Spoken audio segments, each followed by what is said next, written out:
Kalau Nabi Muhammad sekarang beliau itu hidup di antara kita, kalau dia mengalami perasaan yang sekarang ada di Palestina itu, apa yang beliau lakukan? Pasti beliau keluarkan fatwa jihad. Hanya Iran sekarang yang punya posisi militer yang kuat. Beda dengan Indonesia. Indonesia meskipun secara mayoritas kita paling banyak penduduknya, tapi kekuatan militer kita masih jauh di bawah Iran, terutama teknologi militer. Banyak sekali dari saudara-saudari kita dibunuh, bayi-bayi mereka dibunuh dan dibom.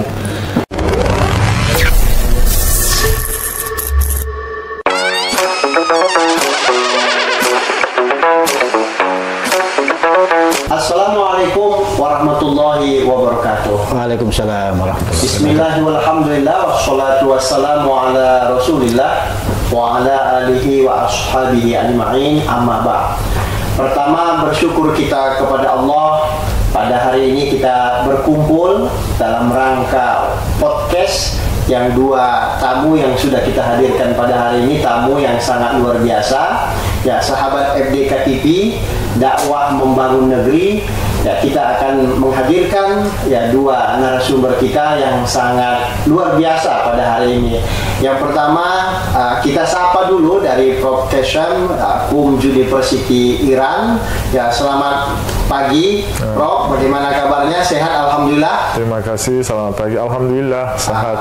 Sudah berapa lama, Prof, di Indonesia? Alhamdulillah cukup lama. Cukup lama ya, cukup lama. Alhamdulillah beliau ini sahabat FDK TV sudah hadir di Fakultas Dakwah dan Komunikasi untuk memberikan materi perkuliahan kita ya, sekaligus memberikan ya pencerahan ya materi-materi perkuliahan untuk di S1, S2 dan S3. Ya, baik, yang kedua hadir juga wakil rektor 3 kita yang kita cintai ya, dari UIN Sumatera Utara, Bapak Profesor Dr. Katimin MAG ya. Nah, bagaimana Prof? Sehat? Alhamdulillah sehat. Ya, terima kasih Prof sudah hadir di podcast kita yang berbahagia ini.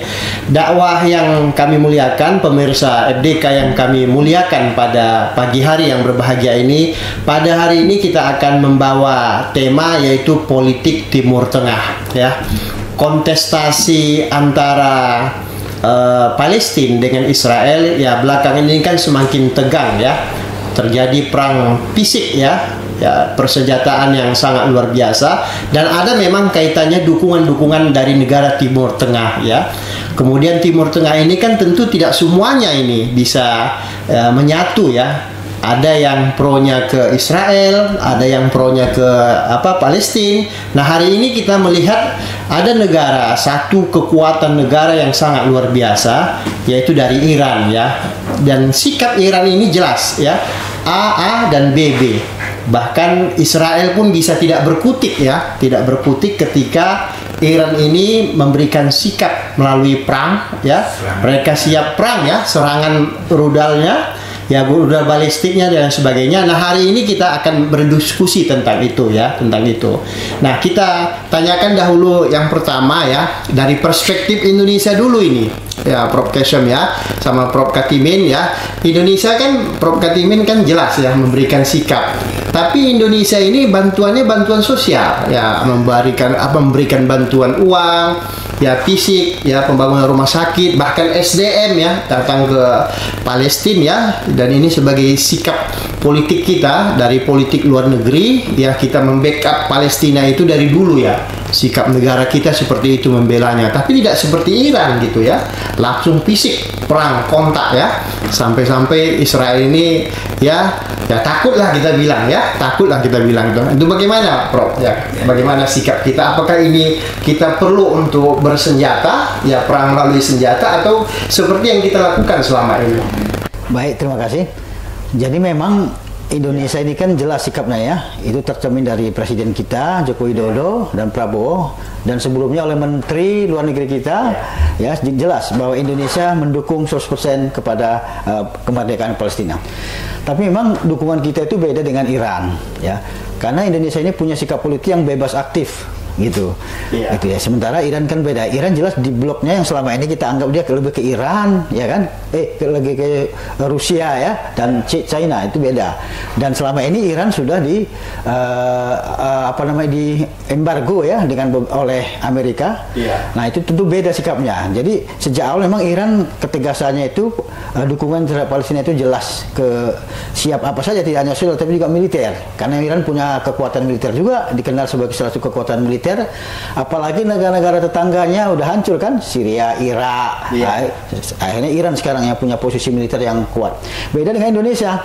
Indonesia meskipun secara mayoritas kita paling banyak penduduknya, tapi kekuatan militer kita masih jauh di bawah Iran, terutama teknologi militer. Maka apa yang bisa kita lakukan adalah dukungan moral dan dukungan sosial, seperti Mercy, dokter rumah sakit udah jelas dukungan ke sana, ya. Jadi banyak badan-badan sosial kita yang pergi ke Gaza langsung. Jadi itulah yang membedakan kenapa kita hanya sekuat secara sosial saja, tidak sampai ke politik. Karena posisi sikap kita politik bebas aktif dan kemampuan militer kita memang tidak sehebat Iran. Itu saya kira.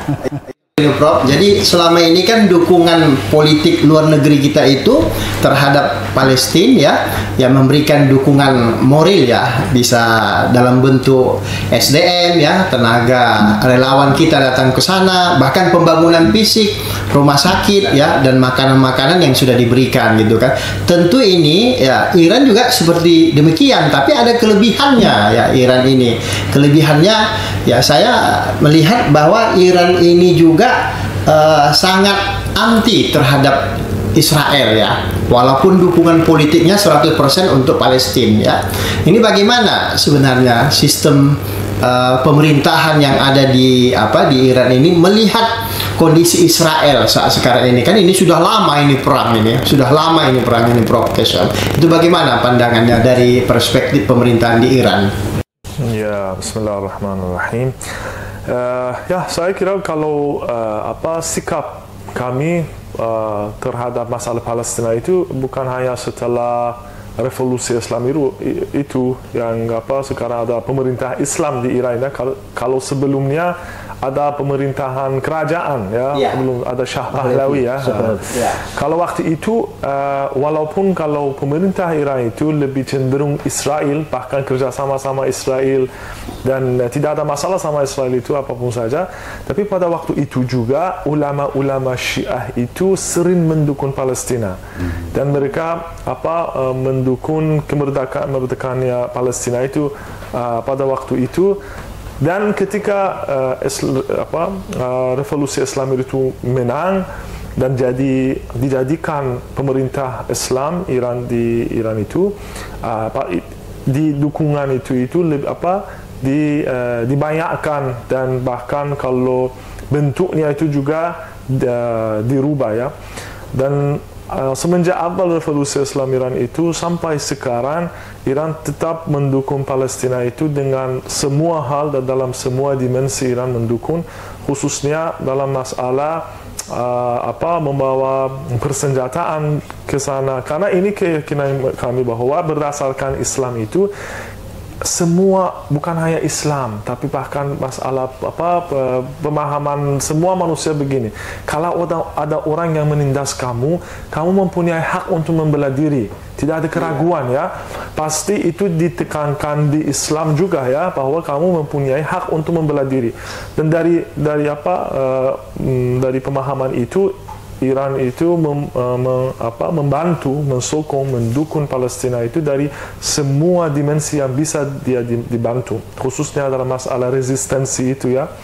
Dan dengan mulainya serangan Israel itu ke Gaza itu, Iran juga memperbanyakkan dukungannya untuk Palestina itu. Dan ya sudah jadi 2 serangan Iran lakukan terhadap Israel itu, dan banyak pangkalan-pangkalan mereka dihancurkan, di mana mereka menggunakan pesawat-pesawat mereka untuk membunuh orang Palestina itu, membunuh orang resistensi yang ada di Timur Tengah itu. Ya, saya kira ya begini ya, kalau alhamdulillah kali ini sebagaimana Ustadz tadi itu jelaskan, alhamdulillah dari sisi persenjataan dan hampir bisa kita bilang bahwa di semua dimensi bidang ilmu itu alhamdulillah Iran cukup maju, khususnya dalam masalah persenjataan itu. Oleh karena itu kita meyakini bahwa itu tugas kami sebagai seorang Muslim. Ya, walaupun kami itu Syiah, tapi tidak bedakan Syiah dari Sunni. ini tugas kemanusiaan dan keislaman kami. Kita harus membantu orang mazlum yang ada di dunia ini, di manapun saja, tidak ada bedanya di Palestina atau di tempat yang lain. Oleh karena itu ya Iran alhamdulillah, insyaallah sampai Palestina itu jadi merdeka, insyaallah kita akan tetap mendukung Palestina itu. Ya, terima kasih Prof. Kasyem ya. Ya, selama ini kan kita melihat ya Amerika ini kan backup Israel ya, bahkan 100%. Bahkan Amerika itu mengembargo ekonomi internasional itu kepada Iran ya. Bahkan Iran itu tidak boleh keluar untuk mengekspor ke Amerika. Terjadilah pertarungan sengit karena Iran itu jelas itu membela Palestina. Nah, kita melihat dari sistem persenjataan ini, Prof. Kasyem ya. Kita selama ini melihat ada sesuatu yang ditakutkan oleh Israel dan Amerika untuk Iran ini. Apa sih yang ditakutkan itu? Nah, muncullah isu kalau Iran itu memiliki persenjataan pemusnah massal nuklir gitu. Apakah yang seperti ini? Ada enggak? Memang betul enggak ada nuklir ada di Iran itu sehingga Israel dan Amerika ini takut dan khawatir? Ya pasti kalau saya kira sebelum masalah persenjataan yang ditakuti mereka itu adalah semangatannya Iran dan resistensi itu yang mereka takut mungkin lebih daripada persenjataannya mereka, karena itu masanya Rasulullah SAW juga begitu. Mungkin awalnya munculnya Islam itu mereka tidak begitu kuat, tapi kepercayaannya mereka itu luar biasa, dan ya itu yang saya kira mungkin lebih ditakuti musuh-musuh daripada kekuatan militernya atau persenjataannya. Dan saya kira ya mengenai Iran juga begitu. Mengenai masalah nuklir itu juga ya pasti kami alhamdulillah sudah punya teknologi nuklir dari sisi pasif atau sipilnya juga militernya, tidak ada kedua-duanya kita mempunyai secara teorisnya, kedua-duanya kita punya. Tapi mengenai masalah membuat bom nuklir itu, Iran dan ulama Iran itu, yakni pemimpin besar Iran Ayatollah Imam Sayyid Ali Khamenei itu, beliau mempunyai fatwa bahwa itu tidak boleh, mass destruction weapon itu tidak boleh. Ya, karena tidak boleh kita membunuh orang yang tidak berdosa ya, walaupun kita dalam keadaan perang sama satu negara atau satu rejim, tapi masih tidak bisa kita membunuh orang yang tidak berdosa, orang sivil tidak boleh ya. Oleh karena pemusnah massa itu tidak diperbolehkan. Tapi kalau mengenai rudal yang dipakai untuk pinpoint ya, sangat itu dengan pinpoint itu bisa menghancurkan militer mereka ataupun tentara mereka ya, itu diperbolehkan. Dan alhamdulillah Iran cukup kuat, dan ya khususnya dua serangan terakhir itu yang Iran lakukan terhadap Israel itu, khususnya yang keduanya, Iran pakai rudal yang luar biasa, yang balistik ya? Iya, bukan hanya balistik, itu hypersonic. Kalau hypersonic itu ada macam-macam, ada yang kecepatannya mungkin tak tahu 3 Mach, ada yang 5 Mach, tapi yang Iran itu mempunyai yang lancarkan di serangan terakhir itu hampir 15 Mach kecepatannya. Tidak ada di negaranya Iran, Rusia dan China yang punya. Dan itu buatan Iran sendiri, tidak ada dari luar, nggak ada yang bantu. Karena Iran sebagaimana Anda katakan hampir 47 tahun diembargoi, terus diembargoi. Dari luar tidak bisa ekonominya, persenjataannya, bahkan pesawat sivilnya tidak dikasih Iran. Ya, tapi alhamdulillah Iran itu membuat Iran lebih kuat. Karena putus asa dari semua negara lain ya, harus membuat dirinya dengan sendiri, berdiri atas kakinya sendiri, tidak bisa dia tentukan negara-negara lain untuk membantu dia. Oleh karena itu ya alhamdulillah Iran khususnya di serangan terakhir itu, tapi yang disayangkan negara-negara lainnya, khususnya negara-negara Arab ya yang di Timur Tengah itu yang sayang nggak ada bantuan dari mereka. Bahkan ada negara-negara yang membantu Israel, malah membantu Israel ya, daripada sesama Islam ya, Palestina itu atau Iran ya. Oke, baik Prof. Kasyem, ternyata saya melihat tadi itu perbincangannya ada ternyata ya senjata nuklir itu ya. Cuma kan karena tidak dibolehkan dan diharamkan untuk memusnahkan orang yang tidak berdosa itu, ya sehingga tidak terjadilah seperti di Jepang ya, Nagasaki dan Hiroshima waktu itu ya tahun 1945 ya, 1945. Nah ini ya salah satu yang menarik gitu. Nah Prof Katimin, kita melihat kan banyak tadi negara-negara yang membantu dan tidak membantu dari Timur Tengah ini. Kalau Prof melihatnya bagaimana, Prof? Bagaimana? Apakah dengan tidak dibantunya Palestina ini dari kelompok-kelompok Timur Tengah ini, apakah mereka ketakutan diserang oleh Israel gitu kan? Karena kita melihat kan ini kan orang kita juga, sesama Muslim yang perlu kita bantu gitu. Bagaimana pandangan Prof? Ya, apakah mereka ketakutan diserang oleh Israel atau bagaimana gitu? Nah, itu. Ada benarnya juga ya, karena memang kan masing-masing negara di Timur Tengah ini kan punya kepentingan tersendiri terhadap Amerika, terhadap Israel juga. Bahkan selama ini kita masih nyalain ada hubungan-hubungan rahasia antara Israel dengan Arab Saudi, Israel dengan Uni Arab, Qatar dan lain-lain semua itu kan. Jadi kepentingan ekonomi inilah sebenarnya yang membuat kenapa negara-negara Arab tidak berani setegas Iran begitu. Karena mereka menjaga ini, punya kepentingan tersendiri secara nasional, punya kepentingan sendiri Amerika dan kepada Iran. Bukan mereka nggak bantu, mereka bantu sekitar mereka. Mungkin secara individu mereka tak bantu tuh. Lembaga sosial Arab banyak yang bantu ke sana. Tetapi memang secara politik tidak kelihatan. Jadi mereka bantu dari balik layar seberapa yang dia bisa bantu. Itu karena kepentingan ekonomi itu tadi. Iya. Kalau Prof Katimi menyebutkan tadi kepentingan ekonomi, ya kekhawatiran ekonomi dari mereka untuk membela Israel ini, sehingga mereka nggak bantu pul ini Israel gitu. Kalau Teheran bagaimana atau Iran bagaimana? Apakah Iran suplai ekonominya ketika Perang Dunia Ketiga terjadi misalnya? Ini kan nggak tahu kita ini Prof Kesom ya. Bisa saja 2 bulan 3 bulan lagi terjadi Perang Dunia Ketiga ketika Donald Trump menginstruksikan kepada Israel dan pul negara-negara Arab Saudi persemakmuran ini banyak membantu Israel dan mereka menggempur Iran gitu. Bagaimana itu? Saya kira itu tidak akan terjadi karena mereka dan itu karena alhamdulillah Iran cukup kuat dan mereka tahu kekuatannya Iran bagaimana itu dan oleh karena itu saya khususnya dengan Trump itu kalau ada banyak cakap-cakap nomor-nomor dia tapi akhirnya dia seorang businessman ya, dia tahu bahwa kalau bisnis itu tidak bisa dia jalankan dengan kondisi tensi ya, kondisi perang dia tidak bisa jalankan, khususnya sekarang Amerika Serikat itu dalam problem yang cukup besar dari sisi ekonomi dan negara-negara yang lain juga begitu, tidak begitu bagus kondisi mereka dan oleh karena itu ya kalau mengenai tapi yang sangat disayangkan negara-negara Islam itu tidak begitu bersatu ya, ini khususnya dalam masalah persatuan mengenai masalah Palestina itu ya, saya itu disayangkan sekali kalau kita orang Muslim itu hampir 57 negara ya, tapi sayangnya tidak 2 miliar jumlah penduduknya ya, kalau Muslim kekayaan semuanya hampir dimiliki mereka, dari minyak, emas, gas atau persenjataan juga, tapi masih ada banyak yang tidak mau bersatu, mereka lebih cenderung musuh-musuh daripada negara-negara Islam.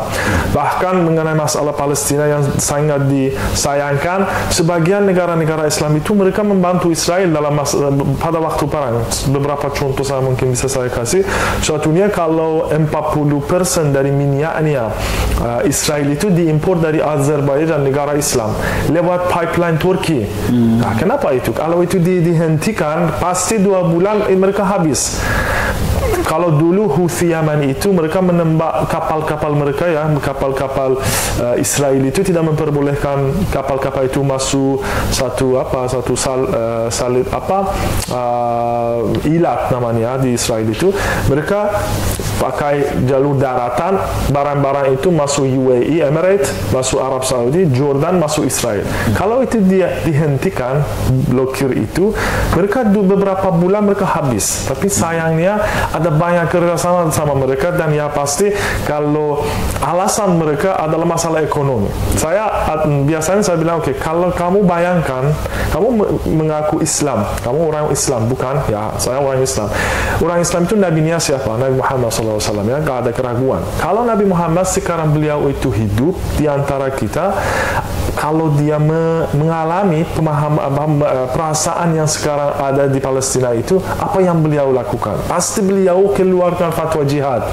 Harus semua 57 negara itu yang negara Islam, harus mereka bersama-sama mereka membela dari Palestina itu, di mana banyak sekali dari saudara-saudari kita dibunuh, bayi-bayi mereka dibunuh dan dibom.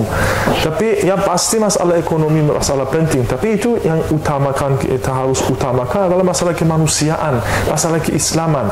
Karena kami ini bukan hanya percaya kepada adanya kehidupan ini, kita mempercayai beradanya kehidupan yang akan. Oke, baik, terima kasih Prof. Kasyam ya. Kita masuk ke sesi terakhir ini ya, sesi terakhir Prof. Katimin ya.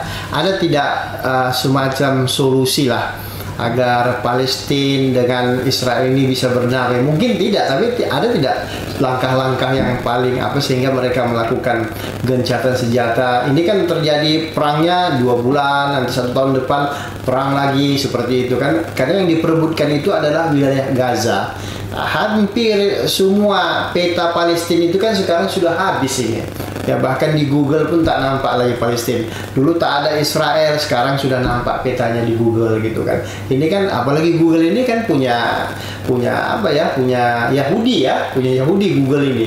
Ada nggak seperti itu, Prof, sebelum kita mengakhiri kita ini?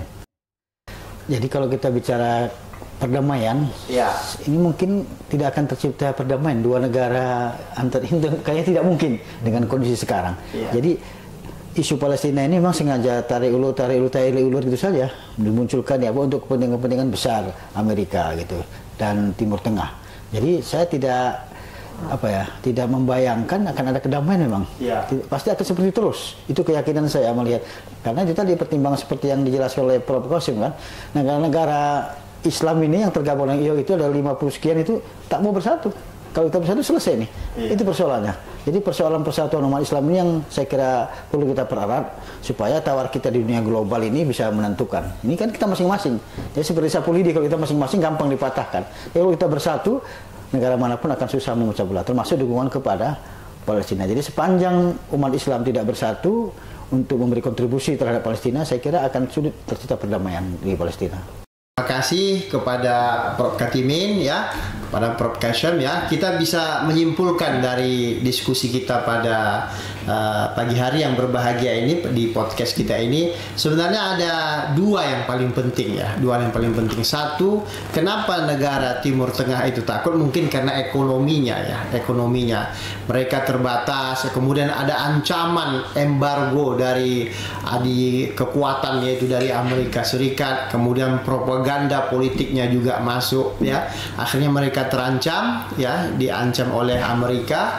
Israel juga ikut, maka terjadilah yang kita sebut tadi itu ya, antara membela atau tidak gitu ya, membela atau tidak. Nah, ini yang terjadi yang selama ini kita lihat. Nah, kita berharap juga Indonesia tidak seperti itu, tapi sikap kita ya, Indonesia ya bisa diplomatis politiknya itu tetap berjalan ke Palestina, berjalan ke Israel, berjalan ya, dua-dua, tapi kan kita lebih membackup Palestinanya gitu ya. Mungkin itu aja ya yang bisa kita sampaikan pada pagi hari yang berbahagia ini. Kami mengucapkan terima kasih ya dari Sobat FDK TV Dakwah Membangun Negeri yang hari ini sudah menghadirkan dua tamu yang sangat luar biasa. Prof. Kasyam ini ya, sahabat FDK TV, hadir di Fakultas Dakwah secara khusus dan memberikan ya materi perkuliahan itu di jenjang S1, S2 dan S3. Insya Allah berada 5 hari di Fakultas Dakwah kita UIN Sumatera Utara, karena kita melanjutkan MOU dan MOA ya, kerjasama kedua universitas, dan ketepatan hari ini kita membicarakan yaitu politik Timur Tengah. Terima kasih Prof. Kasyam ya, yang sudah memberikan banyak pandangan ya terhadap politik Iran kepada Israel dan membackup atau membela Palestina Palestina. Begitu juga Prof Katimin ya, yang sudah mendampingi kita dari awal ini ya, dari awal sudah mendampingi kita. Kami mengucapkan terima kasih. Kita akan lanjutkan nanti pada sesi-sesi yang lainnya untuk podcast selanjutnya. Terima kasih. Wassalamualaikum warahmatullahi wabarakatuh.